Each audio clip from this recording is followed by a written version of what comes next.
Bezat Hashem, nous commençons le deuxième livre de la Torah, le livre de Shemot. Et la première parasha aussi s'appelle Shemot.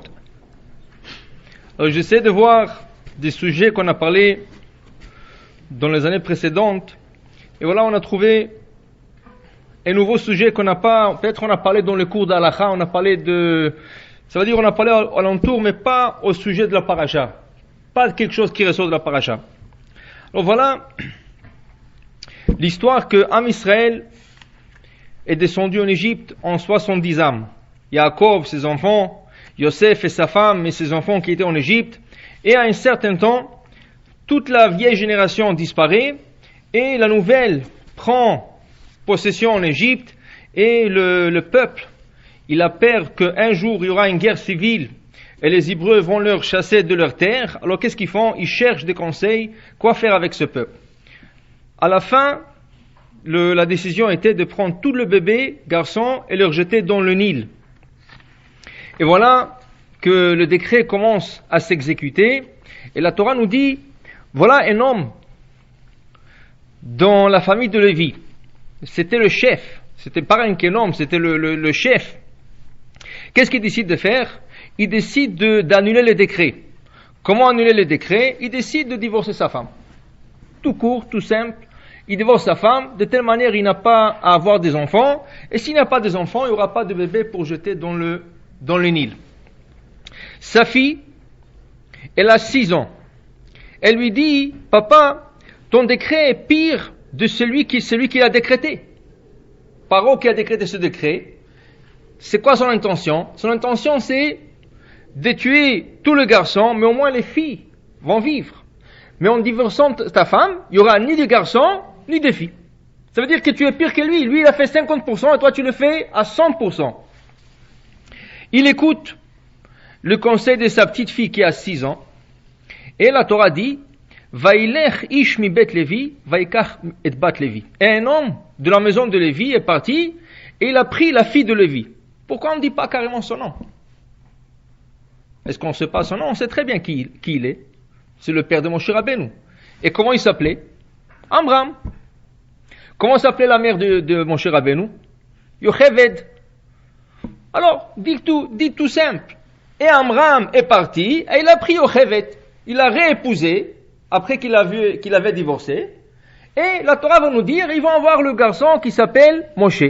Mais pourquoi on dit, et l'homme de la maison de Lévi est parti, et il a pris une fille de la maison de Lévi. Dis leur nom. C'est important de savoir leur nom. Alors j'ai vu un commentaire qui dit la chose suivante. C'est important de savoir leur nom, mais c'est important aussi de savoir que les gens ne disent pas après que Moshe Rabbeinu est né comme ça, de lui-même. C'est ça, il y avait des gens comme ça, qui ont fait des religions. Et qu'est-ce qu'ils ont dit? La mère est tombée enceinte comme ça, un jour le lendemain. Et elle avait un bébé, et ce bébé est devenu le fils de Dieu. Est-ce qu'il y avait un homme plus grand que Moshe Rabbeinu? Non. Alors, tu as dit, attention, même Moshe Rabbeinu, qui était l'homme le plus proche de Dieu, il vient d'une relation d'un homme et une femme. Alors, la Torah ne veut pas dire le nom du père et le nom de la mère, elle dit, un homme est parti et il a épousé une femme. Ça veut dire, c'est un homme et une femme, et entre eux, est sorti Moshe Rabbeinu. Qu'on ne dise pas que Moshe Rabbeinu est né comme ça du jour au lendemain. Il est né d'une relation d'un homme et une femme, et après, lui qui est humain aussi, il s'est perfectionné jusqu'à arriver à être Isha Elohim, l'homme de Dieu, comme David Amelech le décrit dans le psaume 90, dans le livre des psaumes. Alors, voilà, il prend Amram, il épouse sa femme. Quel âge elle a? Elle a 130 ans. Yocheved, elle a 130 ans. Alors, une autre question qui se pose, en passant, s'il a 130 ans, alors c'est plus âgé que Sarah Imenu. Sarah Imenu, à quel âge elle avait? Yitzhak, 90. Elle avait 90. Abraham avait 100 ans, elle avait 90. Alors, pourquoi la Torah ne fait pas toute une histoire? Comment une femme de 130 ans a pu avoir un bébé? À 130 ans, c'est un miracle plus grand que celle de Sarah. Sarah a 90 ans, elle a 40 ans de plus, elle a un bébé. C'est pas un grand miracle. Et la Torah le dit comme si c'était quelque chose de normal. Elle a accouché un garçon et voilà. Alors, Béhémet, ils disent qu'on ne peut pas faire de ce passage un miracle en lui-même parce que toute la génération vivait sur des miracles. Est-ce que c'était normal que chaque femme accouchait minimum 6 bébés à la fois? Toutes les femmes, sans exception, 6 bébés à la fois. Et tellement de miracles qui s'est produit avec ces bébés, ils ont été jetés dans le Nil, ils ont été sauvés, plusieurs d'entre eux ont été sauvés, et certains ont été cachés, Il y avait tellement de miracles dans cette génération. Pour une femme de 130 ans d'accoucher un bébé, c'était un miracle parmi les autres miracles. C'est pas un miracle, tandis que Sarah, c'était vraiment un miracle dans une génération qui n'avait pas beaucoup de miracles. Ouvert au moins. Donc, alors voilà, la femme est enceinte, Reuel était enceinte, et elle a un bébé qui naît avant le terme. La Gemara dit, il est né à 6 mois et quelques jours. C'est ça, 6 mois et quelques jours, qui est considéré déjà dans le 7e mois. Qui est considéré parce que la femme est rentrée déjà, selon le terme, elle est rentrée dans le 7e mois, et la Gemara explique que la femme peut accoucher ou au 7e mois ou au 9e mois. C'est ça? Le 8e mois, c'est un peu dangereux, mais 7e ou 9e. Et Moshe Rabbeinu est né avant le terme, pourquoi? Dit Rashi, parce que les Égyptiens ont pris des registres de toutes les femmes qui étaient enceintes pour savoir à quelle date elles vont accoucher. Et à la date d'accouchement, plus ou moins une semaine ou deux, ils venaient visiter la maison pour voir si le bébé est déjà né. Et s'il est né, ils ont vu que c'était un garçon, ils le prenaient, ils le jetaient dans le Nil. Et si c'était une fille, ils la laissaient tranquille. Et voilà que Moshe est né 3 mois avant la date prévue. Alors la Torah dit, sa mère l'a caché chez elle, à la maison, 3 mois. Et voilà, après, quand le terme est arrivé, et elle savait que les Égyptiens vont venir chercher le bébé, qu'est-ce qu'elle fait? Elle fait un petit teva, une petite boîte, une caisse, et elle le garnit bien, et ensuite de l'extérieur, elle va le bloquer, que l'eau ne pourra pas rentrer dans cette teva. Et qu'est-ce qui arrive? Elle le met dans le Nil, et la Torah dit, Vatetatsav achoto merachok ledea maya aselo. La petite fille qui avait 6 ans, elle se mit de loin pour voir qu'est-ce qui va se passer avec lui. Pourquoi? Parce que son père lui tape sur la tête. Il dit alors, tu m'as dit de prendre ma femme, reprendre ma femme et avoir des bébés. Voilà, j'ai un garçon. Et qu'est-ce qui arrive maintenant? On doit le jeter dans le Nil. Rashi là-bas ajoute qu'elle lui a dit, papa, tu auras un garçon qui va sauver tout le peuple d'Israël. C'est comme ça elle a prophétisé. Parce qu'elle était prophétesse à l'âge de 6 ans déjà. Myriam Anevia. C'est pour ça qu'on l'appelle Myriam Anevia, la prophétesse. Alors à l'âge de 6 ans, elle lui dit, papa, alors 3 mois plus tard, ça veut dire après le 6 mois, 3 mois ils l'ont gardé, elle doit le mettre dans le Nil. Alors il lui tape sur la tête, dit, où est ta prophétie? Alors pourquoi je t'ai écouté? Alors, Vatetatsa vachoto merachok. Elle se met de loin pour voir comment va s'accomplir sa prophétie. Et là, la Emouna, elle tient à sa prophétie comme quoi c'est lui qui va sauver le peuple d'Israël. Comment, elle ne sait pas. Alors il faut voir. Combien de temps ça a pris pour toute cette histoire que la fille de Pharaon descend ce jour-là pour se convertir? Elle est venue se convertir. Alors elle ne pouvait pas se convertir là où est-ce qu'elle habitait en Égypte. Elle est descendue se convertir, la Torah dit. Elle est descendue, le bas, la Torah dit, elle est descendue à Goshen, qui était de niveau plus bas, pour aller se convertir là-bas toute seule, pour se tremper dans le mikvé. Quand elle arrive là-bas, elle trouve le Moïse avec le bébé. Combien de temps ça a pris entre le temps que la mère a placé le Moïse dans l'eau et la fille de Pharaon est arrivée? Ça a pris entre 15 et 20 minutes, pas plus que ça. C'est-à-dire, c'est pas 2 heures, 1 heure ou 3 ou 4 ou 15 à 20 minutes que la délivrance est arrivée vite. Alors voilà, il vient. Elle dit que ça doit avoir un bébé. Il savait qu'il doit avoir un bébé dans ce Moïse. Elle ouvre. Et effectivement, qu'est-ce qu'elle trouve? Un bébé. Tout de suite, elle reconnaît, va ton mère. Et elle dit, mialde a ivrimze. Ça, c'est un bébé juif. Tout de suite. Elle reconnaît que c'est un bébé juif. Mais pour elle, c'est la plus grande joie de sa vie. Elle reçoit un cadeau le jour de sa conversion. Elle est partie se convertir. Elle se trompe au mikvé, elle sort juive, et qu'est-ce qui arrive? Elle reçoit un bébé juif. C'est le plus grand cadeau que Dieu peut lui donner. Alors c'est sûr, elle a intérêt maintenant de le garder. Le seul problème, comment on l'amène à la maison maintenant? Tu arrives à la maison avec un bébé, tu es célibataire, elle est célibataire, elle va dire à son père quoi? Alors, elle doit dire la vérité. Elle n'était pas enceinte, elle doit dire qu'elle a trouvé. Mais s'il lui dit qu'elle a trouvé, mais son père aussi va se rendre compte qu'il est juif, d'abord il est circoncis. Oui, alors il faut qu'elle ment, elle ne peut pas mentir. Parce qu'il va voir, le jour qu'il va changer, Paro va changer un peu la couche, il va trouver, c'est un juif. Alors qu'est-ce qu'on fait? Bon, elle dit, je vais lui donner un nom. Et par ce nom, j'aurai plus de problème avec mon père. Comment il l'appelle? Alors, elle dit, elle appelle, Vatikra et Shemo Moshe. Elle appelle Moshe. Kiminamai Mishetiu, car c'est de l'eau, c'est ça que je l'ai tiré. C'est de l'eau que j'ai tiré, elle appelle Moshe. Et avec ça, elle a réglé tout ce problème. Il n'y a plus de problème avec son père. Comment? Alors, effectivement, quand elle va venir au palais royal avec un bébé en main, son père dit, d'où tu as eu ce bébé? Elle va lui dire, je le trouvais dans le Nil. Ah, dans le Nil? Mais dans le Nil, c'est sûr que c'est un bébé juif qui a été noyé, qui a été jeté dans... Alors tu l'as sauvé, tu n'avais pas droit. Elle dit non, papa, je le tirais de l'eau. Je le tirais de l'eau. Qui veut dire quoi? Qu'est-ce que tu as décrété? Qu'est-ce que tu as décrété? Tu as dit que tout bébé mâle qui naît chez les Hébreux, il faut le prendre, il faut le jeter dans le Nil. C'est pas écrit dans le décret qu'il a écrit qu'il faut le noyer. La Torah précise bien. Kol ben ayelod ayora tashlichuhu, vous allez le jeter. Alors elle a dit à son père, papa, lui il a été jeté dans le Nil. Moi je l'aurais tiré d'où? De l'eau. Et d'ailleurs, comment il s'appelle? Moshe. Pourquoi il s'appelle Moshe? Kimina maim meshitiu, car je le tirais de l'eau. Il a été tiré de l'eau. Alors tu n'as rien à me reprocher. Effectivement, ça a marché. Quand elle arrive à la maison, elle lui montre le bébé à son père. Il dit, papa, regarde, ce bébé que j'ai trouvé. Il dit, tu n'avais pas droit. Il dit, non, je le tirais de l'eau. Ah, je ne peux rien dire.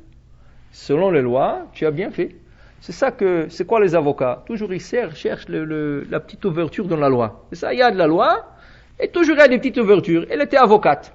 Elle savait exactement comment tourner même son père avec son décret. Alors il a réussi. Le problème, la Torah dit, quand elle ouvre le Moïse, Vine nar boché, le petit pleurait. Alors un petit comme ça de 3 mois, quel âge il a? 3 mois. 3 mois, non? Il est né à 6 mois. Il avait 3 mois de plus, sa mère ne pouvait plus s'occuper de lui. Elle a metté. Alors il a 3 mois. Un bébé de 3 mois qui vient de quitter sa mère. C'est sûr, peut-être il a allaité juste avant de le mettre, mais il a faim. Alors qu'est-ce qu'on fait avec? Elle, les célibataires, elle ne peut pas l'allaiter. Dit Rashi. Elle fait appel à toutes sortes de femmes nourrices de l'Égypte. Et le bébé refuse d'allaiter. Il refuse, il ne veut pas. Alors sa sœur qui voit toute cette scène de loin, elle sort de là où il s'est caché, et lui dit à la femme, la Torah dit, elle lui dit, va tomer achoto el bat paro. Et la sœur dit à la fille de Pharaon, a elech vekarati la isha meneket mina ivriot, vetinik la cheta yaled. Est-ce que tu veux que je t'appelle une femme de chez les Hébreux? Parce que tu vois bien qu'il est juif. Alors peut-être il ne veut pas allaiter des Égyptiennes. Alors je vais t'appeler une femme hébreu. Elle va venir, elle va allaiter le petit. Au moins comme ça, tu vas le calmer. Alors qu'est-ce qu'elle lui dit? Va tomer la bat paro. Elle lui dit, la fille de Pharaon, Lechi, va vite chercher. Va telecha alma. Et la fille, elle est partie. Va tikra et emayalet. Qui elle a appelé? Sa mère. Ça. Et voilà. Qu'est-ce qu'elle dit la fille de Pharaon? Elle lui dit, Helichi teledazé, vani kiuli. Tiens, prends ce garçon et tu vas me le nourrir comme il faut. Vani tensecharech, moi je te paierai. Mais non seulement que la mère, elle a eu le mérite d'allaiter son propre bébé, elle est même payée pour ce qu'elle fait. Alors voilà, elle l'a nourri 2 ans, jusqu'à qu'il a grandi, et là il a donné à la fille de Pharaon, et c'est là-bas de 2 ans à 18 ans que Moshe Rabbeinu va être élevé dans le palais royal de Paro. Rashi dit pourquoi le bébé qui est Moshe Rabbeinu, il a refusé d'allaiter des femmes égyptiennes. Pourquoi il a refusé d'allaiter des femmes égyptiennes? Dit Rashi au nom du Midrash. Il dit, Moshe Rabbeinu, bébé qu'il était, il dit, une bouche qui va parler à Kadosh Baruch Hu, à Dieu. Au Sinaï, il va parler toujours à Dieu. Dans le désert, 40 ans, il va parler à Dieu. Alors il dit, une bouche qui va parler à Dieu, est-ce qu'elle peut manger du non-kosher? Elle ne peut pas manger du non-kosher. Alors dans ce cas, il a refusé de se faire nourrir des Égyptiennes. Et il voulait absolument que le lait soit kasher jusqu'à qu'on a appelé sa mère. La question, est-ce que le lait d'une femme nourrice, non juive, est-ce que c'est pas kasher? Hein? Il est kasher, non? Vous êtes sûr? C'est ça. Comment? Mais le lait d'une femme, c'est kasher ou pas kasher? C'est kasher. Il n'y a pas ni kasher ni non kasher. C'est ça, le lait de la femme, il n'y a ni kasher ni kasher. Mais il y a un autre problème. Mais le lait comme tel, c'est pas une nourriture non kosher. C'est ça? Alors, il y a un autre problème qu'on va expliquer bientôt, mais le lait comme tel, Moshe Rabbeinu avait le droit de l'allaiter. Il n'y avait pas de problème. Ça veut dire que s'il aurait allaité, il n'y aurait pas de problème. Seulement lui, il s'est dit, la bouche qui va parler avec Kadosh Baruch Hu ne peut pas se nourrir de ce lait. On va expliquer. Alors on va emmener une autre anecdote du Talmud, et après on va faire le lien entre les deux histoires, celle de la paracha et celle du Talmud. Dans le Talmud, il est raconté que les Romains ont fait un décret comme quoi les Juifs n'ont pas le droit de circoncire leurs enfants. C'était un des décrets connus à l'époque que les Romains ont interdit aux Juifs de se circoncire. Et voilà, dans le Talmud, il est raconté que le chef spirituel du peuple, Rabban Gamliel, il a un garçon. Alors lui, il s'est dit, malgré le décret, mais je ne peux pas de ne pas circoncire mon fils. Quel exemple je donne moi? Quel exemple je donne? Mais attention, c'est au risque de sa vie. Et la Gemara dit que Rabban Gamliel avait de très proches relations avec l'empereur romain. Il était très proche de l'empereur romain. Mais il a dit, proche ou pas proche, décret ou pas décret, je suis obligé de circoncire mon fils. Je ne peux pas de ne pas circoncire mon fils. Qu'est-ce qu'il fait? Il circoncit son fils. Malheureusement, un voisin à lui, juif, qui est un délateur, il est parti à Rome, dire à l'empereur romain, mais regarde, le juif que tu fais le plus confiance, il est parti circoncire son fils. Alors tout de suite, il a été convoqué à Rome, avec le bébé, pour voir est-ce que c'est vrai ou pas. Rabban Gamliel a dit, je sais que c'est la fin, mais au moins, j'ai eu la chance de circoncire l'enfant. Même s'il va se faire tuer, au moins peut-être le bébé va être sauvé. Et il a circoncis cet enfant. Comment? Oui, lui-même. Pas le bébé, ni la mère. Ni la mère, ni le bébé. Donc, ils prennent la route, lui et sa femme et le bébé, vers le palais royal. Ils arrivent là-bas. Pour leur chance, qui ils rencontrent? La femme de l'empereur, qui connaissait très bien la femme de Rabban Gamliel. Il dit, bonjour, comment ça va? Qu'est-ce que tu fais ici? Quelle est la raison de ta visite? Elle lui dit, regarde, elle lui a raconté l'histoire, que comme quoi son mari a décrété de ne pas circoncire les enfants, mais Rabban Gamliel, qui est son mari, ne pouvait pas résister de ne pas circoncire son fils parce que c'est le chef spirituel et il est obligé de donner l'exemple et il ne peut pas de ne pas le faire. Alors la femme a eu pitié pour eux. Elle a compris que son mari de la femme de Rabban Gamliel, il va se faire tuer. Elle lui dit, regarde, moi aussi je viens d'accoucher un bébé pas longtemps. Il a presque le même âge de ton fils. Tu sais quoi? On va s'échanger le bébé pour quelques heures. Elle lui dit, tiens, prends mon bébé, donne-moi ton bébé. Mon mari ne va même pas se rendre compte. Il a 3 ou 4 femmes. Et le bébé, il a à peine quelques mois. Est-ce qu'il va se rendre compte si c'est son bébé ou pas de son bébé? Tout ce qu'il veut voir, c'est qu'il est circoncis ou pas. Elle lui a donné son bébé, ils ont échangé les bébés. Ils ont échangé les bébés. Donc, ils arrivent là-bas, il y avait un jugement qui se faisait juste avant qu'ils arrivent, ils attendent. Et dès que leur tour arrive, L'empereur, avec un visage très sérieux, lui dit au rabbin Gamliel, moi je te faisais confiance et je ne comprends pas comment tu m'as désobéi, tu donnes un exemple à tout le peuple comme quoi on peut désobéir l'empereur et tout ça, il lui crie tout ça. Il me dit, mais je ne comprends pas, qu'est-ce que vous voulez de moi? Il dit, comment tu oses le dire? Tu as circoncis ton fils. Il dit, non. Il dit, ok, ouvre la couche, je vais voir. Entre-temps, il y avait le délateur là-bas. Il dit, oui, vous allez voir tout de suite. Alors ils ouvrent la couche, effectivement le bébé n'était pas circoncis. Il dit, oh, ça veut dire que on m'a triché. Alors il a appelé tout de suite le délateur, il a dit, prenez-le, pendez-le. Et Rabban Gamliel lui a donné une bourse d'argent, il dit, excusez-moi, c'était une erreur qui s'est produite et tout, et il l'a renvoyé. La Gemara raconte, comme il y avait un jugement juste avant eux pour arriver chez l'empereur, le petit, qui était non-juif, il commençait à pleurer. Et la femme de Rabban Gamliel ne savait pas quoi faire avec. Alors, par nature, qu'est-ce qu'elle a dit? Il a faim, le pauvre. Alors, il est parti, il a allaité.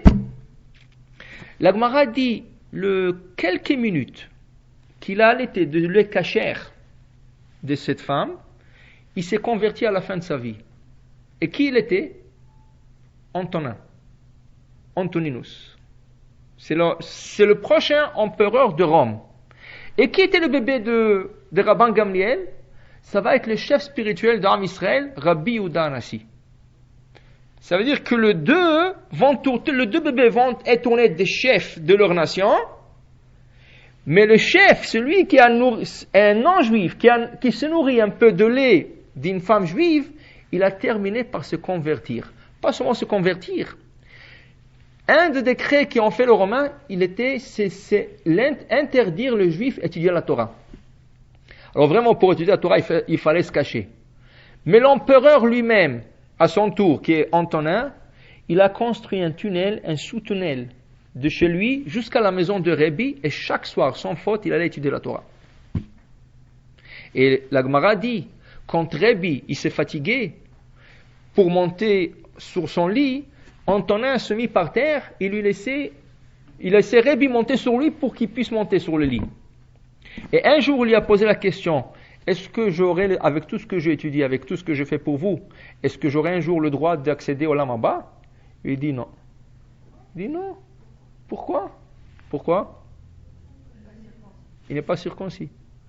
Il dit, tu as beau à étudier la Torah, tu as beau à faire des mitzvot, mais tu n'es pas circoncis.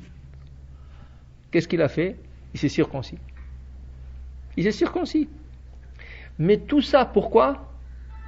Pour quelques minutes qu'il a pu allaiter du lait cachère de la femme.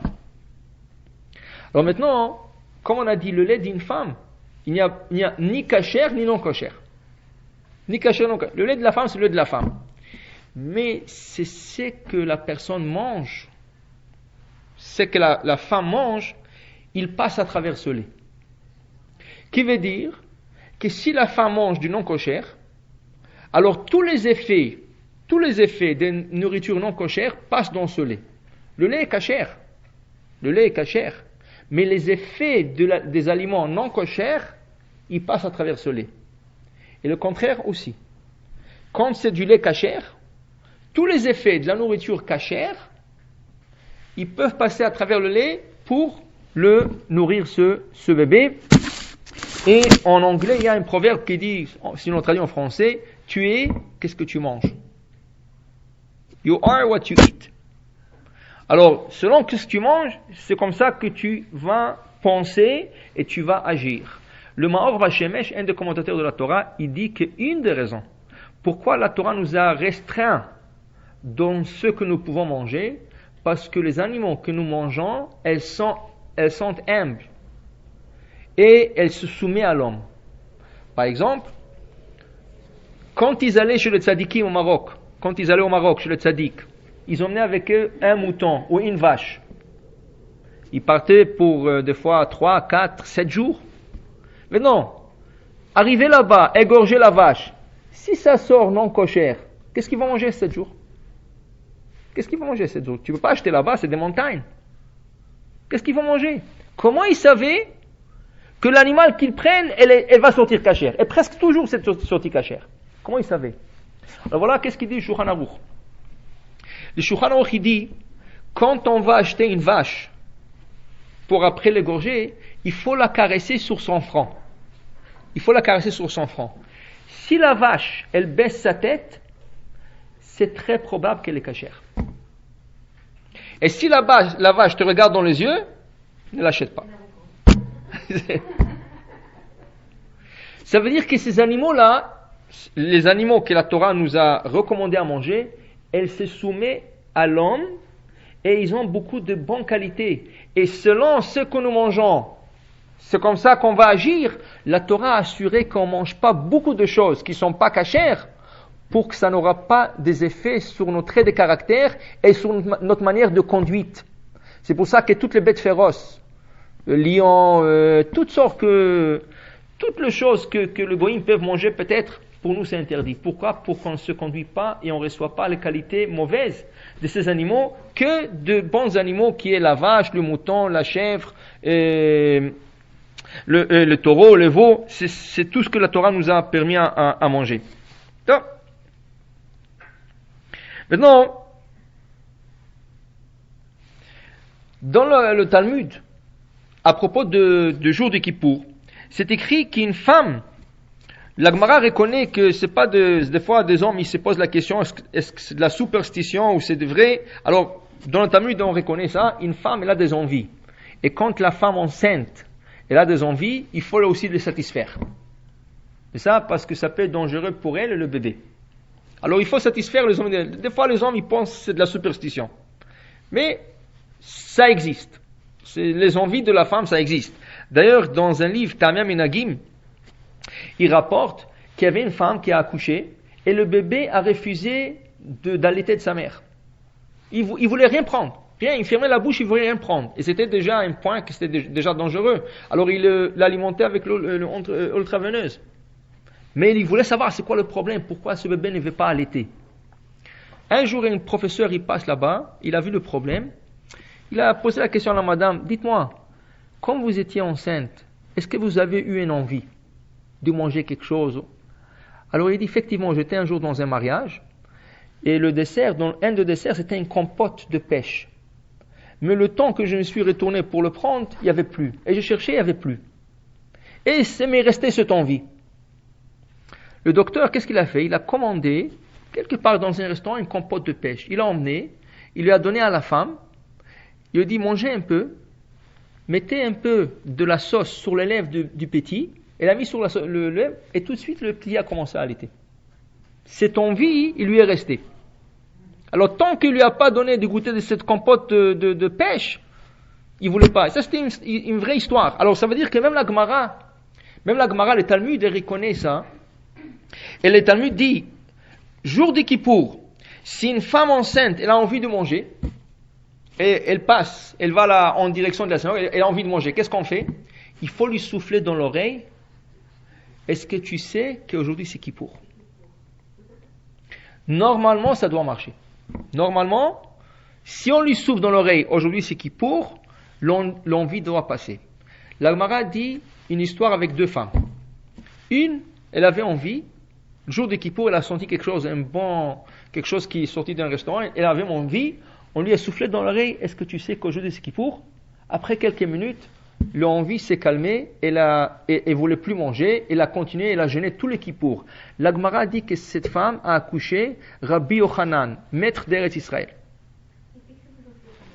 Oui, c'est une halakha.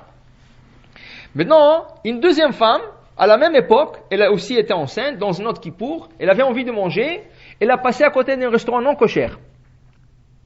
Elle avait envie de manger, on lui a soufflé dans l'oreille. C'est Kippour, ça n'a pas aidé. Encore on lui a dit ça n'a pas aidé. La halakha est qu'on est obligé de lui donner. Mais on ne peut pas lui donner à manger, il faut commencer des petites doses. Alors la halakha recommande qu'on trempe le doigt dans la sauce de cet aliment qu'elle a senti et on lui met un peu sur les lèvres. Si ça la satisfait, ça va, sinon on peut lui donner même à goûter. Sinon il faut lui donner un peu à manger, rien que pour calmer cette envie. Effectivement, ils ont trempé le doigt dans la sauce, ils lui ont donné à goûter un peu de cette sauce et c'est calmé. Mais cette sauce-là, c'était un restaurant non kosher. Qui est sorti d'elle?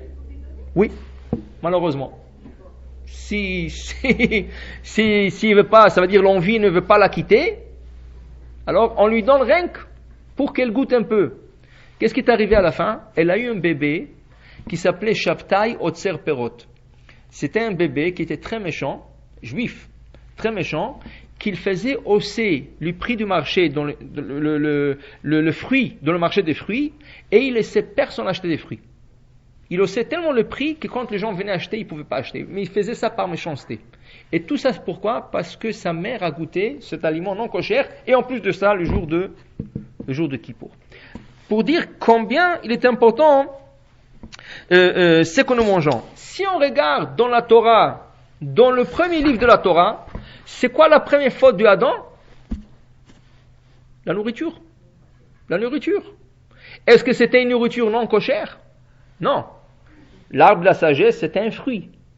C'est un fruit c'est kasher. Il n'y a pas de fruit en kasher. Sauf le fruit de mer. Le fruit de mer, c'est quelque chose d'autre. Mais le fruit, c'est un fruit. Alors le fruit était kasher. Qu'est-ce qui a rendu ce fruit non kosher? Le temps. Le temps. Qui veut dire que Akadosh Baruch Hu lui a dit, tu ne mangeras pas de ce fruit. Mais Akadosh Baruch Hu a réservé ce fruit pour le vendredi soir.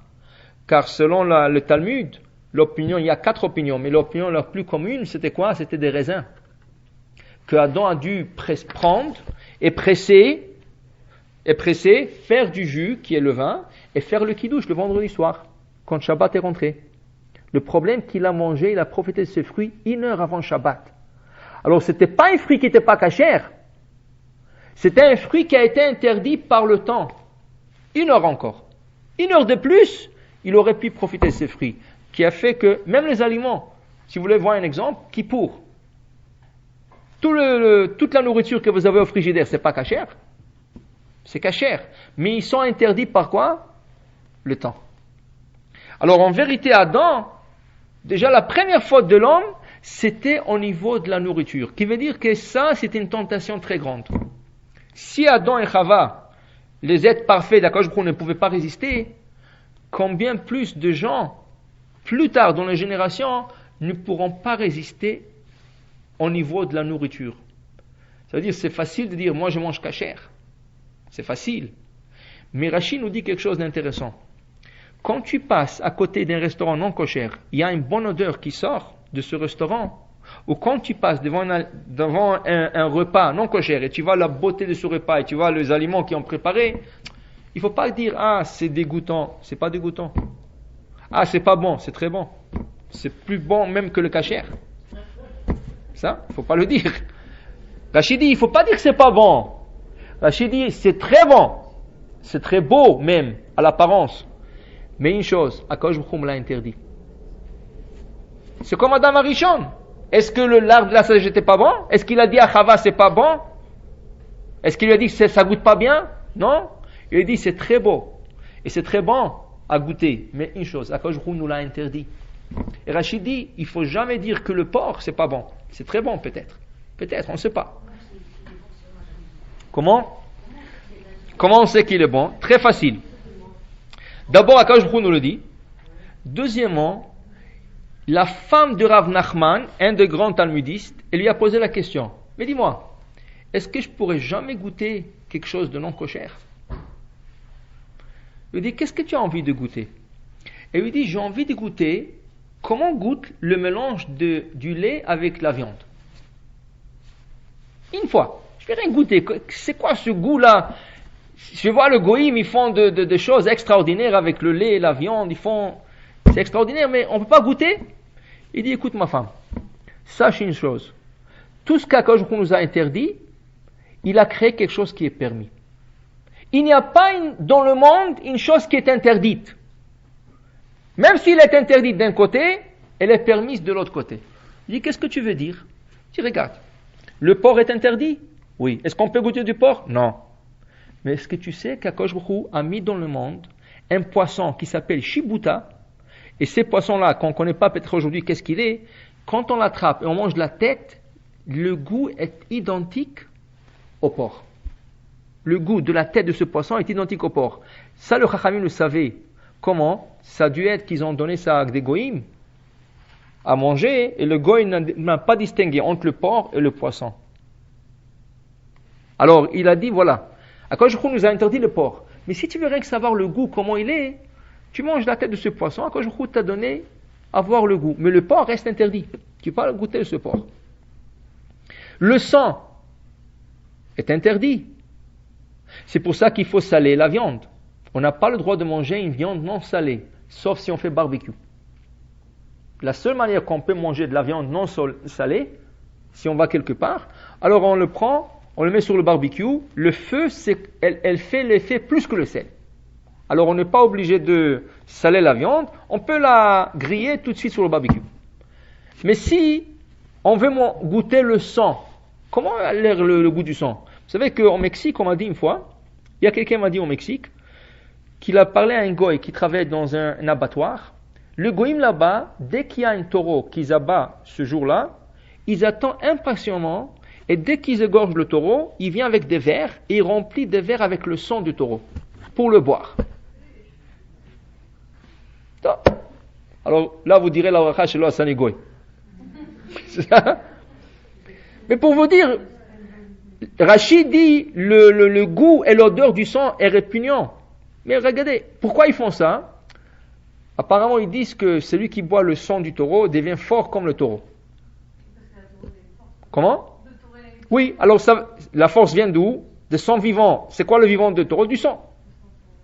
Alors, mais la Torah nous a interdit le sang. Mais d'autre part, la Torah nous a permis le sang. Où? Quel aliment, il est complètement 100% sang? Hein? Le foie. C'est quoi le foie? Le foie, c'est 100% du sang. C'est pour ça que quand on va griller le foie, il faut faire très attention que ça goûte pas dans le four.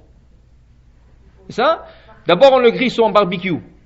Mais ceux qui le font dans le four, ils le font griller dans le four, il faut qu'ils fassent attention qu'en bas, c'est ça, ils mettent une tôle pour que tout le sang qui coule dans la tôle et qui va être jeté après. Parce que si le sang il coule dans le four, ça rend le four non cochère, le sang c'est pas cachère. Alors le foie, c'est du sang. Tu veux goûter comment elle a le goût du sang? Tu manges le foie, c'est exactement la même chose. Après, il lui a dit, mais toi ma femme, qu'est-ce que tu voulais goûter? Tu voulais goûter le lait et la viande. Je peux te donner un morceau d'une vache qui goûte exactement le lait et la viande. Quel est ce morceau? La mamelle. La mamelle, c'est quoi? La mamelle, à l'intérieur, la manière qu'elle est construite, c'est comme une ruche d'abeilles. C'est des petits pores. Des petits pores. Mais non, il y a plein de lait à l'intérieur. C'est pour ça que la cachérisation de la mamelle, c'est quoi? Une fois qu'elle est coupée de la vache, il faut la couper en longueur et en largeur. Il faut la jeter contre un mur fort, avec l'impact. Tout le lait qui reste dedans, on la vide du lait, mais dans les pores, il reste encore un peu du lait, on la jette contre un mur, l'impact que ça fait ressortir le lait, et là on la grille. Et on le mange. Mais la Gemara dit, il est impossible que tout le lait s'en va de l'eau. Il reste toujours quelque chose. Alors quand tu le grilles, qu'est-ce que tu vas goûter? La viande avec du lait. Et c'est caché. Et la Torah l'a permis. Alors il dit voilà, tout ce que la Torah interdit, la Torah l'a permis de notre côté. Alors c'est permis. Alors il ne faut pas dire, et les gens qui la mangent, pour eux c'est une délicatesse. Ça se vend pas n'importe où. Ça veut dire que c'est quelque chose qui est très très cher. Alors, pour dire que voilà, il ne faut pas dire que c'est pas cachère. Il faut dire que c'est très bon, mais Akadosh Baruch Hu nous l'a interdit. Donc, maintenant, à quel niveau peut affecter le non-kosher? C'est-à-dire, qu'est-ce que le non-kosher peut faire à l'homme? La première chose que le non-kosher peut faire à l'homme, c'est quoi? C'est affecter sa émouna, sa croyance. Celui qui mange non-kosher, ça peut affecter sa croyance. Alors, vous voulez voir les preuves? Quand quelqu'un vient argumenter et il vous dit « je ne crois pas dans les paroles de Chachamim, je ne crois pas en ça, je ne crois pas en toutes sortes de choses », la première chose à lui poser comme question, est-ce que vous mangez kasher? S'il vous dit non, il ne faut même pas argumenter avec lui, vous n'allez jamais réussir. Vous n'allez pas réussir parce que la pensée est déjà empoisonnée. Et c'est impossible de le convaincre maintenant. Dites-lui, commence à manger cachère, et après je vais trouver tout ce que tu veux. Quand tu vas manger cachère, tu vas penser cachère. Une fois que tu penses cachère, c'est très facile de te convaincre. D'ailleurs, il y a même dans une responsa de Igrot Moshe, le Rav Moshe Feinstein a été posé une question. Un homme très riche est venu chez lui.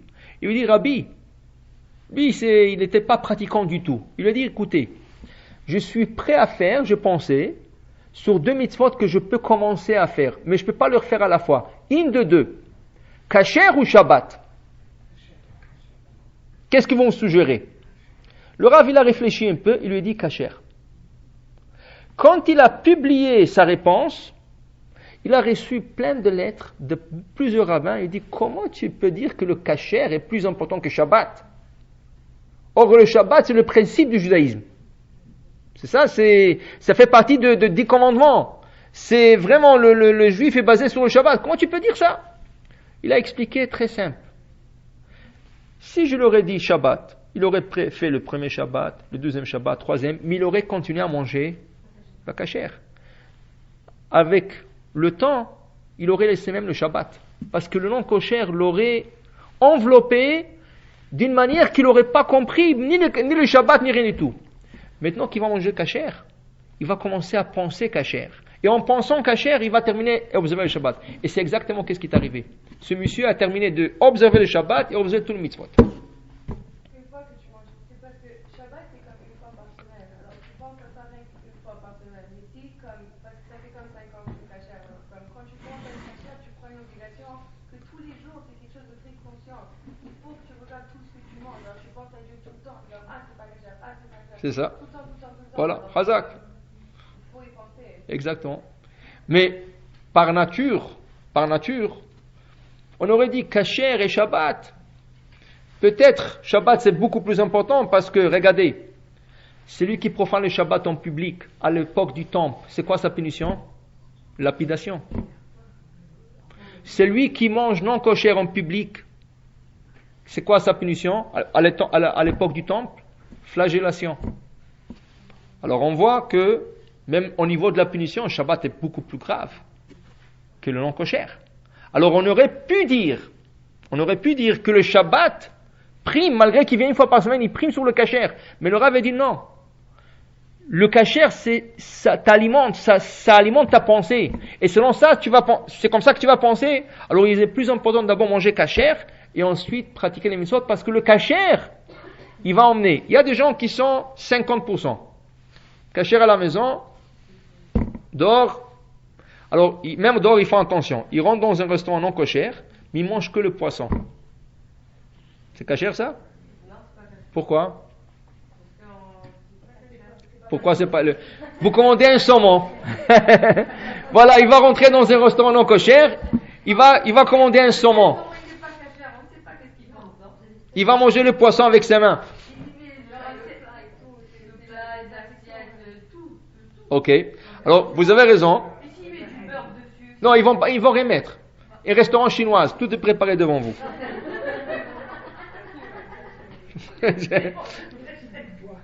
Non, alors le problème, c'est quoi? Le problème, là où est-ce qu'il grille le poisson? Il y a 5 minutes, il a grillé là-bas des fruits de mer, de crevettes, Alors, il reste de la graisse sous l'ustensile. Alors, même si le saumon est à 100% kasher, il va mettre ni du sel, ni du poivre, ni rien. Il va mettre 100% naturel. Il va le mettre. C'est pas kasher. Parce que le poisson est en train de griller avec la sauce ou avec de graisse de tout ce qui a été cuit précédemment. Ou si c'est dans une poêle, dans une marmite, dans n'importe quoi, ça rend tout non kosher. Alors, il n'y a pas un restaurant non kosher que tu peux manger que kasher. Même si tu commandes la salade, une fois qu'ils te mettent la sauce, c'est ça? La sauce, c'est pas kasher. C'est ça? Alors, il n'y a pas un restaurant non kasher que tu peux la kashériser. Ça n'existe pas. Alors, il n'y a pas, je mange kasher chez moi, et en dehors, je peux manger que de salade, que de poisson. Ça ne marche pas.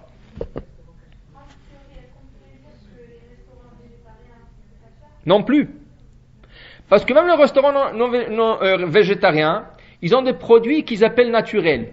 Par exemple, il y a 20 ans, Il y avait le Rav Heinemann ici. Le Rav Heinemann, il fait partie de Star K. Vous avez jamais vu la cache-route Star, une étoile K. C'est de Baltimore.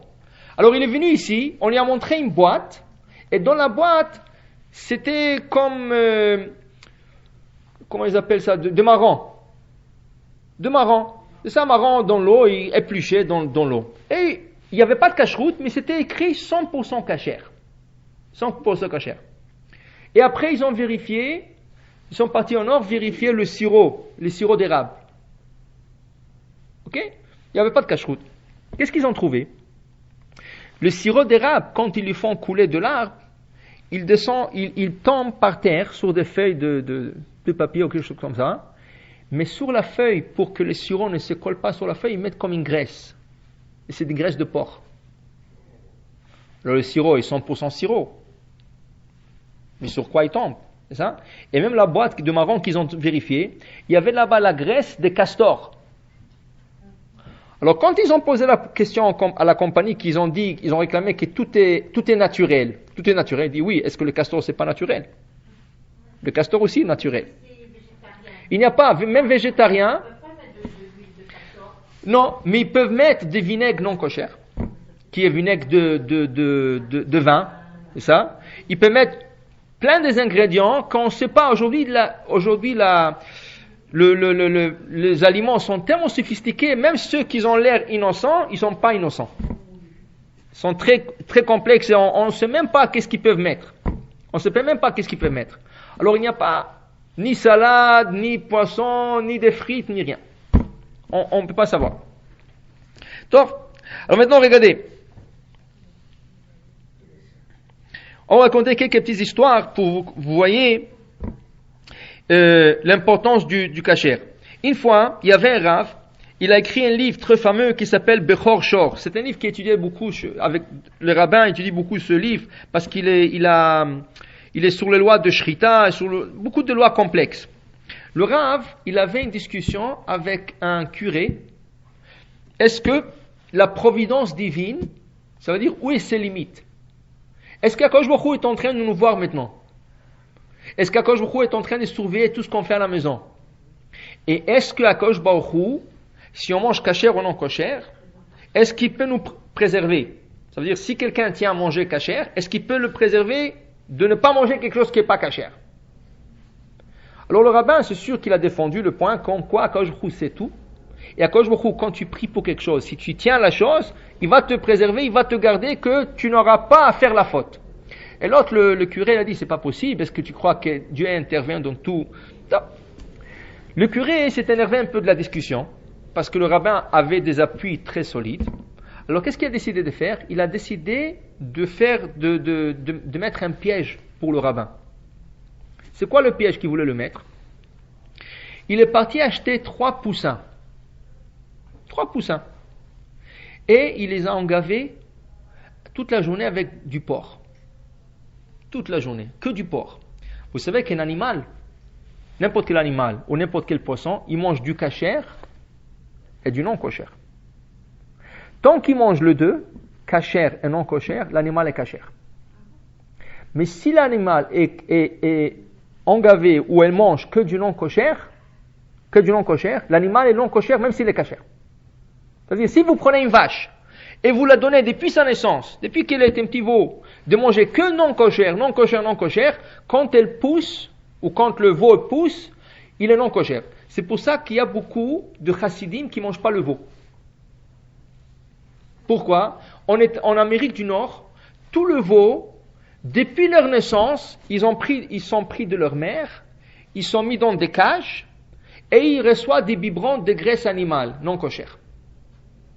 Jusqu'à l'âge de 8 mois, là ils sont grands, et là ils sont engorgés.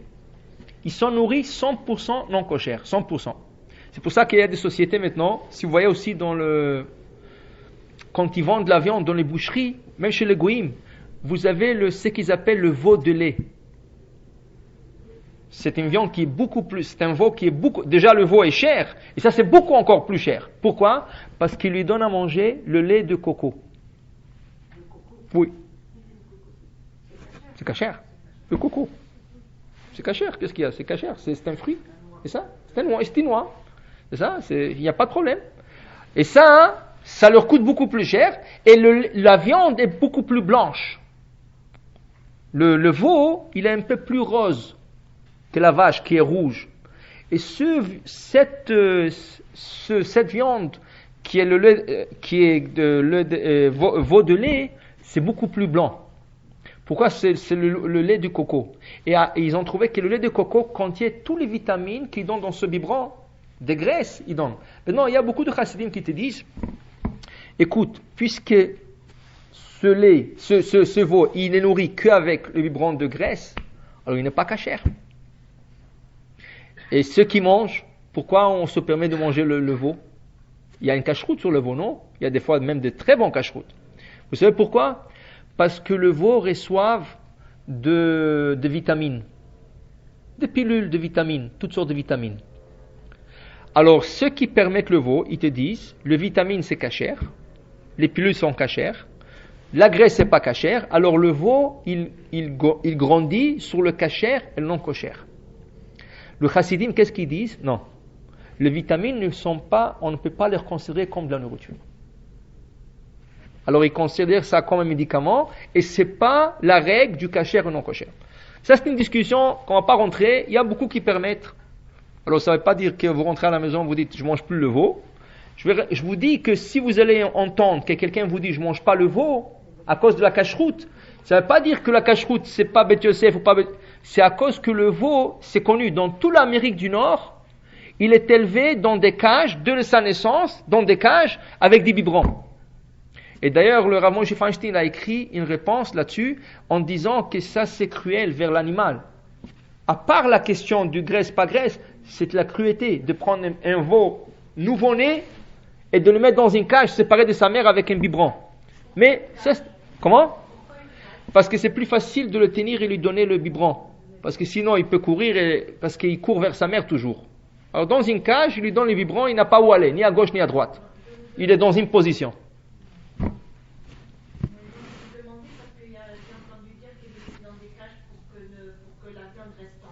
Peut-être aussi, c'est ça, il court pas. Vous savez que la vache, comment elle se rend non cochère? La vache c'est cachère toujours. Comment elle se rend non cochère?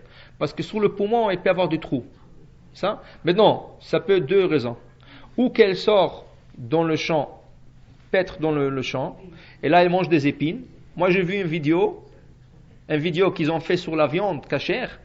Ils ont montré qu'une vache a avalé une parapluie. Ils ont trouvé la parapluie entière dans l'estomac de la vache. Parce que la vache mange n'importe quoi. Et surtout, elle mange des épines, et des fois, plusieurs fois, des clous, ou de n'importe quoi épineux dans le champ, qui fait trouer ses poumons, et qui la rend en cochère. Alors, en le gardant dans une cage, on est sûr qu'il ne va pas manger n'importe quoi. Une chose. Deuxième chose, la vache, c'est un animal très fragile. Dès qu'il y a un avion qui passe par-dessus d'elle, elle a peur, elle reçoit des trous dans ses poumons, qui vont cicatriser après, mais selon le Beth Yosef, un trou cicatrisé n'est pas cachère. Alors, en le gardant dans une cage, il n'est pas exposé ni aux avions, ni en temporis, ni rien du tout. Et comme ça, on le garde plus tendre, et c'est pour ça qu'on dit, tout le veau, au moins à Montréal, ils sont Beth Yosef. Parce qu'ils n'ont pas le temps. Ils n'ont pas le temps d'avoir des cicatrices ou de manger quelque chose qui va leur blesser. Le veau, en partant déjà, ils sont Beth Yosef, pour ceux qui mangent le Beth Yosef. Donc, alors qu'est-ce qu'il a fait? Retournons à notre histoire. Ce curé, qu'est-ce qu'il a fait? Il a acheté 3 poussins. Il les a engavés depuis leur naissance qu'avec du porc. Jusqu'à qu'ils sont devenus comme des dindes, de grands poulets.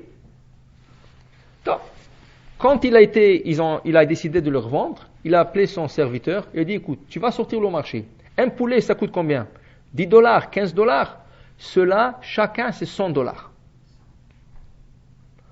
Donc, mais il lui dit, attention, quand tu vas voir la femme du rabbin arriver, je te demande de lui vendre chaque poulet pour $5. Donc, il est sorti sur le marché. Chacun qui a vu ce poulet, waouh, c'est extraordinaire, j'ai envie du poulet comme ça. Combien? $100. Ah, $100, non. Premier, deuxième, toute la journée comme ça. quand il a vu la femme du rabbin, elle s'est approchée. Waouh, combien ça coûte ce poulet? Il dit, écoute, c'est déjà la fin de la journée. Je suis fatigué. Tout le monde me pose la question. Non, c'est $100 chaque. $300. Je vous le vends $5 chaque. La femme, elle a sauté sur l'occasion. Tout de suite, elle a acheté les 3 poulets. Elle a dit, regarde, je peux nourrir ma famille. Top. Elle a acheté les 3 et les a emmenés à la maison. Elle a pris le premier poulet, ils l'ont engorgé et tout, elle l'a préparé. Elle a dit à son mari, écoute, ce soir, on va manger du poulet. On dit, pas de problème. Mais le Bechor Shor, il a écrit un livre. Et quand il avait une question, un problème, il avait une coutume de ne pas manger jusqu'à qu'il arrivait à la résolution du problème. Ce jour-là, il avait une question très difficile, qu'il a travaillé là-dessus. Elle a préparé le souper, tout était prêt. Et il dit, alors, on t'attend, les enfants et tout. Il dit, écoute, la vérité, mangez, parce que je n'arrive pas à manger tant que je n'ai pas résolu mon problème ici. Il dit, mais comment, on va pas manger seul, tu vas manger avec nous? Il dit, non, manger, moi je mangeais après du laitage, quelque chose comme ça. La femme a dit aux enfants, écoutez, si papa va pas manger avec nous, vraiment j'ai préparé ça pour son honneur aussi, alors on va réserver ça pour demain. Elle a réservé le poulet, elle l'a mis de côté, ils ont mangé du laitage. Le matin, elle rentre dans la cuisine, elle ouvre la marmite, parce qu'elle veut le chauffer pour le soir, elle ouvre la marmite, toute la marmite est remplie avec des toiles d'araignée. Elle dit, qu'est-ce que c'est ça? Alors, qu'est-ce qui arrive? Elle le prend, elle va tout de suite poser la question à son mari, est-ce que c'est cachère ou pas? Il dit, écoute, maintenant je suis au milieu d'un problème, et j'ai pas la tête pour regarder la chose, mets-le de côté, et oublie-le. Après, on verra bien. Donc la femme a dit, mais ce soir, on va souper, bien, non? Alors je ne vais pas, maintenant, jusqu'à qui va penser, je ne sais pas. Elle a pris le deuxième poulet, elle a préparé. Elle a préparé le deuxième poulet. Au milieu de la journée, il y a quelqu'un qui vient, il invite le rabbin pour le soir, pour un pidyon à ben. Donc, la femme, elle attend son mari, et le mari, il est pressé, il dit, excuse-moi, c'est le deuxième soir que je t'ai fait ça, mais je suis invité à pidyon à ben, je ne peux pas refuser. Il dit, mais je t'ai préparé déjà le... Il dit, excuse-moi, mais je peux... Manger, mais attendez pas à manger. Il dit, non, si tu ne manges pas avec nous, on ne mange pas. Elle a mis ça de côté. Ils vont dormir, le lendemain, ils se réveillent, encore, la deuxième marmite pleine de toiles d'araignée. Il dit, mais qu'est-ce que c'est ça?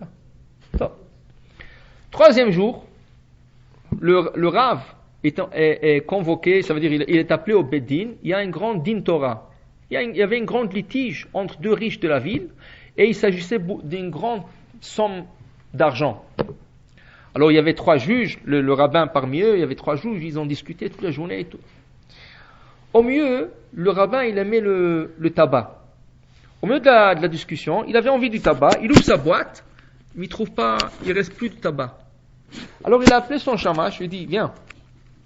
Il lui dit, sors au marché, achète-moi un peu du tabac, parce que je ne peux pas quitter. Alors il a donné la boîte, il est sorti. Un de 2 riches, quand il a vu le shamash, le serviteur du Beddin sortir, il a profité, il est sorti dehors. Il a laissé les avocats argumenter, ça veut dire le rabbin argumenter entre eux, il est sorti dehors. Il dit, où tu vas avec cette boîte? Il dit, non, parce que je vais remplir le tabac pour le rabbin. Il dit, non, moi je veux le faire, ça me fera plaisir. Il est parti, il a pris une pièce en or, il l'a mis dans la boîte, il est parti, il a acheté du tabac, il a couvert la pièce, et il a emmené le tabac, il a dit, dans le rabbin. Donc, maintenant le rabbin, depuis le départ de la discussion, il a vu déjà que cet homme-là est coupable. C'est lui qui est perdant dans l'affaire. Dès qu'il a reçu la boîte du tabac, tout d'un coup dans sa tête, il dit non, mais peut-être il a raison. Mais peut-être on peut dire ça pour lui. Et il commence à trouver plein des excuses pour le justifier. Mais il comprend rien. Parce que jusque-là, il était sûr que le gars il va sortir coupable. Il dit, mais qu'est-ce qui me se passe dans la tête? Je n'arrive pas à comprendre comment j'ai changé comme ça au bout de quelques heures. Il n'était pas tranquille, alors il a dit, écoutez, on arrête la discussion ici, on continue demain. Et il rentre chez lui.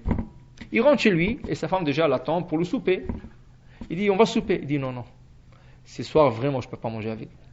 Parce qu'il faut que je descends au problème. Comment ça se fait que je changeais comme ça? Peut-être il a raison, peut-être non, il faut que je vérifie ce problème. Alors il s'assoit, il ouvre des livres, il commence à chercher, et toute la nuit, il s'assoit comme ça avec le tabac qu'il a dans la boîte, il sniffe. À un certain point, il arrive à la fin. C'est ça? Et qu'est-ce qui arrive à la fin? La pièce. Il dit, qu'est-ce que c'est ça? Ah, je comprends maintenant. Qu'est-ce que la Torah dit quand on donne du pot de vin à une Dayan? C'est l'aveugle. Mais il dit, mais comment? Comment il a pu m'inserter la pièce? Tout de suite, il a appelé le shamash. Il dit, viens ici. Il dit, qui c'est qui a mis la pièce ici? Il dit, écoutez, je ne sais pas, vous m'avez envoyé, mais il m'a appelé, il a compris l'affaire. Le lendemain matin, il se réveille, la femme va à la cuisine, elle trouve la marmite encore, elle ouvre, pleine de toiles d'araignée. Il lui dit, qu'est-ce que c'est ça? Il dit, maintenant tu vas m'excuser, je n'ai vraiment pas le temps pour ça, je vais courir au Beddin, et je reviens, je te règle les affaires. Donc, il court au Beddin, et il attrape le gars, il commence à le crier, et effectivement, il a essayé de lui glisser du pot de vin. Alors il est revenu sur sa décision initiale, et il a trouvé que le gars est coupable, il lui a fait payer tout. C'était déjà l'après-midi, il a dit, ce soir, je pourrais bien souper avec ma famille. Il est rentré à la maison, tranquille, mais la femme lui montre, regarde, 3 marmites, c'est pas possible. Tout d'un coup, il y a quelqu'un qui tape sur la porte. Qui c'était? Non entendu, le curé. Il dit, bonjour le rabbin, comment ça va? Il dit, très bien, qu'est-ce qu'il y a? Et alors, notre discussion. Il dit, quelle discussion? On a terminé une discussion. Oui, mais tu m'as dit que Dieu peut te protéger du non-kosher. Il dit, bien sûr. Il me dit, comment? Est-ce que ta femme, il y a quelques jours, n'a pas acheté 3 poulets pour $5 chaque? Il dit, oui. Il me dit, est-ce que tu savais que ces poulets ne sont pas cachers? Il dit, comment ils ne sont pas cachers? Il lui a expliqué. Et non, tout de suite, il a compris. Il dit, alors, venez, j'ai quelque chose à vous montrer. Il a montré 3 marmites, il les a ouvertes. Tous les 3 marmites, il y avait l'étoile des araignées. Il dit, voilà les poulets. Le gars, le curé ne pouvait pas croire. Ça veut dire qu'Akadosh Baruch Hu a envoyé les araignées pour faire des toiles, pour qu'il ne mange pas, pour le sauver. Et c'est là qu'il lui a prouvé, quand quelqu'un insiste de manger cachère, il va être sauvé. C'est une question de volonté. Si tu veux, Akadosh Baruch Hu te sauve. Akadosh Baruch Hu te sauve. Mais il faut vraiment vouloir. Si vous voulez savoir une histoire qui est plus contemporaine, j'ai vu dans un livre qui s'appelle Alon Shabeach.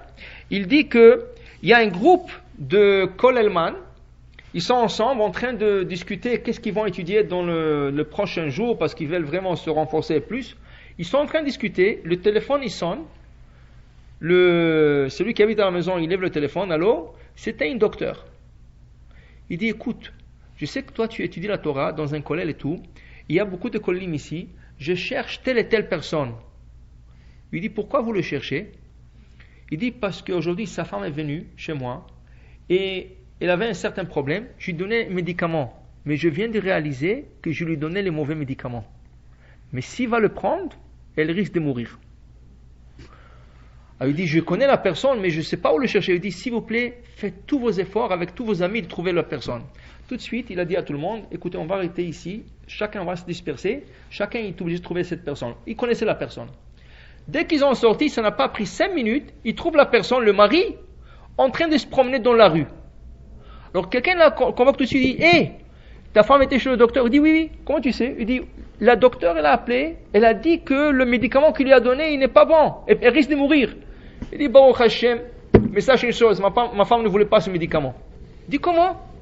Il dit, ma femme m'a dit, tant que je ne lui apporte pas le certificat de cache-route sur le médicament, il ne le prend pas. Et moi, j'attends la réponse du pharmacien. Comme il n'a pas donné, ma femme ne veut pas le prendre. Pour vous dire que la cache-route peut des fois même sauver la vie. Même sauver la vie d'une personne. Là, c'est une histoire. Deuxième histoire, c'est arrivé pas longtemps, l'année dernière ici. Pas ici, ça veut dire c'est... Malheureusement, il y a des gens qui abusent des fois des gens innocents. Alors, qu'est-ce qui est arrivé? Il y a quelqu'un qui vendait de la drogue, des pilules de drogue.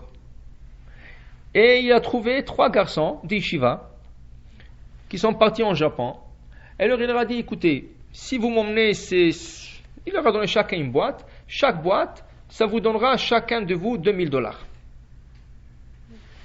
Eux qui étaient innocents, ils ont mis une boîte comme ça.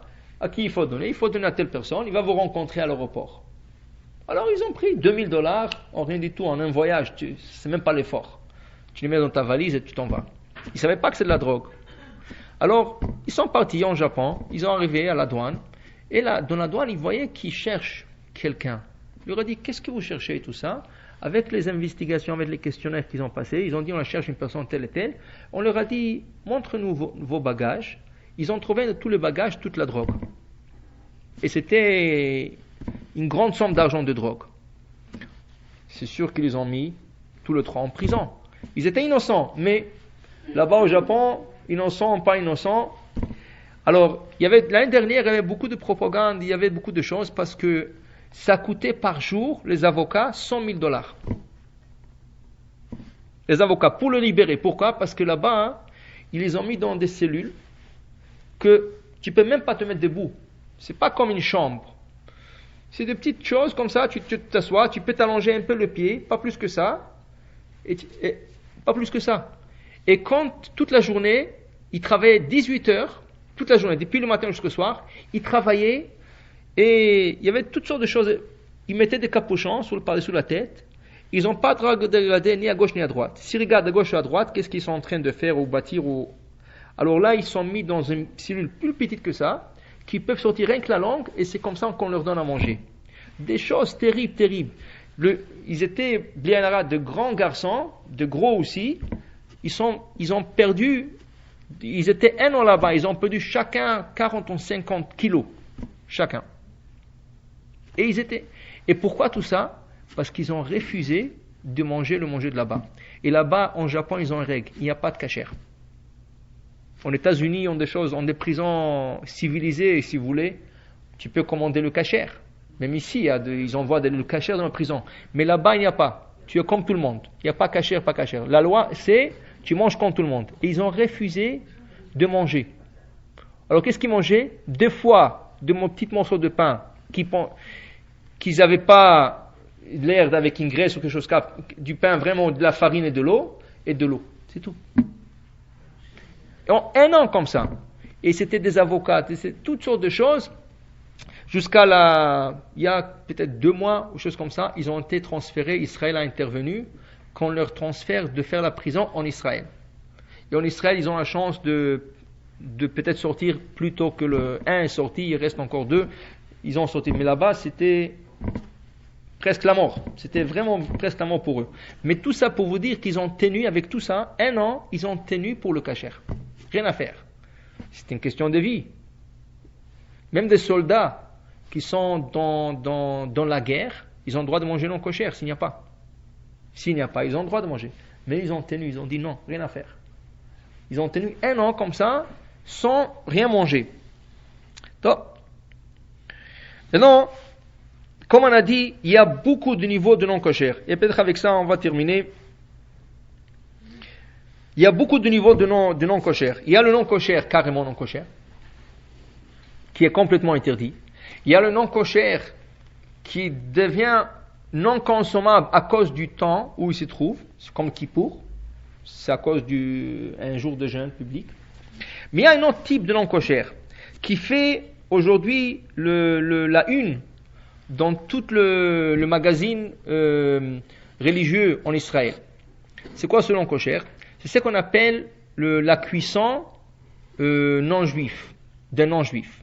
Qui veut dire, tu peux avoir l'aliment le plus kasher, comme des fruits, des légumes, de la viande kasher, Beth Yosef, tout ce que tu veux, mais qui c'est qui l'a cuit? S'il est cuit par un non-juif, alors ça devient non kosher. Même s'il est cuit chez toi à la maison, avec tes marmites, avec tous tes ingrédients, ça s'appelle Bishul Nochri, la cuisson d'un non-juif. Ça, c'est un décret d'ordre rabbinique. Ils ont décrété de ne pas manger. Pourquoi? De peur qu'il y ait une assimilation.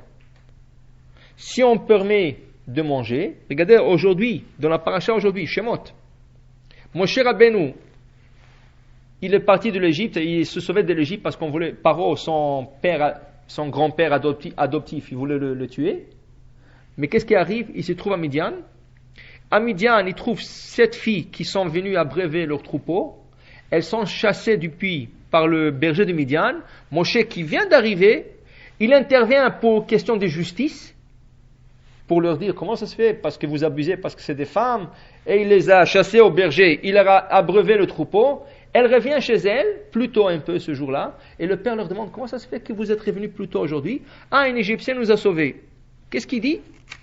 Il dit Kir'en-lo v'yochalechem. Appelez-le tout de suite qui mange du pain avec nous ce soir. Rashi commente qui mange du pain et peut-être qu'il va marier une entre vous. C'est effectivement qu'est-ce qui est arrivé. Il a mangé ce soir chez eux, à la maison, chez Yitro, il a épousé Tzipora. De là, Chachamim ont appris que le manger approche le cœur, la personne. C'est ça? Et là, ils ont décrété certains décrets. Par exemple, le vin, non kosher, le pain qui est fait chez un individu à la maison et l'huile qui est fait par un individu. Alors ça veut dire que tu peux avoir les ingrédients 100% cachers, de l'eau, de la farine pour le pain. Tu peux avoir la viande à toi, tu veux tes ustensiles, tu as une bonne qui travaille chez toi, tu dis cuisine-moi à la maison, et une fois qu'elle cuisine, elle peut rendre tout non kosher. Le grand problème se pose aujourd'hui en Israël avec les femmes philippines, parce qu'ils ont même beaucoup de femmes philippines qui travaillent avec les gens âgés.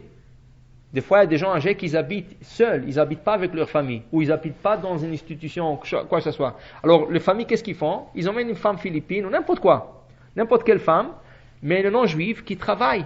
Il y a de l'Inde, il y a de Philippines, il y a toutes sortes de femmes aujourd'hui qui rentrent travailler en Israël. Le problème est que ce genre-là, quand ils cuisinent, ça rend non kosher.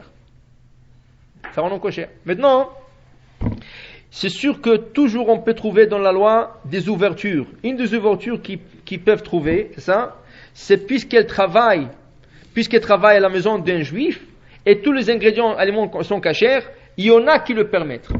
Mais a priori, il ne faut pas. A priori, il ne faut pas. Alors, qu'est-ce qu'il faut minimum? Selon le Rama qui est une opinion ashkénaze, qu'est-ce qu'il faut faire? Il faut minimum ouvrir le feu. Minimum, s'ouvrir le feu. Ça veut dire que la femme, elle doit ouvrir le feu, et là, la Goya, elle peut venir avec la marmite, les ingrédients cachers et tout, mettre la marmite et cuisiner. Ça, c'est ashkénaze. Pour le séfarade, il faut participer. C'est quoi participer? Après éplucher, elle peut éplucher tout, elle a tout mis dans la marmite, la femme, à part ouvrir le feu, elle va prendre la marmite et la poser sur le feu. Si déjà la marmite a été posée sur le feu, alors il faut au moins remuer un peu, quelques secondes, la marmite. C'est comme si vous avez vous-même participé à la cuisson. Tant que ce n'est pas cuit à 100%, vous pouvez participer et faire cuire. Aujourd'hui, le rabbin en Israël ne veut même pas répondre à la question. Parce qu'il y a tellement de problèmes avec ça, que s'ils vont dire que c'est interdit, il y aura plein de gens âgés qui ne vont pas trouver qui leur aider. Alors c'est une question qui reste, quand ils le posent aujourd'hui en Israël, la question, le rabbin, ils disent, je ne sais pas. Des fois, ils vont mieux dire, je ne sais pas, pour qu'ils soient, s'ils le font, ils le font par ignorance. S'ils le font, ils le font par ignorance. Pour vous dire que ça, c'est un des grands problèmes. Alors, un des grands décisionnaires qui a vécu dans notre génération, c'était le Rav Shlomo Zalman Auerbach, Zatzal. Quand il a été posé la question, qu'est-ce qu'on fait pour l'assimilation qui se passe dans le monde? En États-Unis, il est aujourd'hui calculé à 75% d'assimilation, réformiste, conservative, aujourd'hui ils ont réconstitutionniste, il y a un quatrième mouvement maintenant qui vient de... Alors il dit, qu'est-ce qu'on fait avec tout ça? Il leur a dit une chose, faites attention à ce que vous mangez. C'est la seule chose qui peut arrêter cette chose. Tout le problème vient du manger. Le premier problème au monde, c'était quoi? Adam Arishon, c'était le manger. Alors ça aussi. Alors pour vous dire que mon cher Rabbeinu, qui était tout bébé, déjà à l'âge de bébé, il savait déjà qu'il va parler à Hachem. Il a refusé de prendre quelques gouttes même de ces femmes égyptiennes. Il a dit non, c'est kasher, mais les effets que ça peut faire après, je ne voudrais pas les avoir, même si c'est kasher. Même si c'est kasher. Par exemple, regardez, si vous avez un aliment kasher et quelqu'un qui ne se lave pas les mains le matin, il vient, il le touche, il l'impurifie. Mais vous le regardez. Mais qu'est-ce qu'il y a? C'est le même aliment. Il n'a rien à changer. C'est ça? Mais il a maintenant de l'impureté. Il a de l'impureté. Normalement, il faut le laver. Si c'est une pomme, on peut la laver. Mais si c'est quelque chose, un aliment qui est cuit, comment tu peux... Une soupe. Et quelqu'un a mis son doigt, il n'a pas lavé le main, il a mis son doigt. Comment tu peux le laver? Tu peux pas. Normalement, c'est à jeter. Et si quelqu'un insiste, bon, est-ce qu'on peut lui dire c'est pas cachère? Non. Mais sache qu'il y a de l'impureté qui peut t'affecter. Qui peut t'affecter. Alors il y a des choses, des choses qui sont comme des microbes spirituels. Il y a des microbes biologiques, mais il y a des microbes spirituels. Et ça, c'est l'impureté. Contre Chachamim, ils ont averti pour la cuisson d'un non-juif. Tout ça, c'est des choses qu'il faut faire attention. Pourquoi? Parce que ça affecte la personne directement et indirectement. Et c'est à travers le manger qu'on peut se vraiment purifier et bien mener notre vie dans le kasher. Et celui qui tient, Akadosh Baruch Hu toujours le sauvera. Parce que la Gemara dit, tout celui qui tient au kasher, Akadosh Baruch Hu le sauvera. Qui n'arrive pas à manger quelque chose qui n'est pas kasher, il mangera toujours le kasher.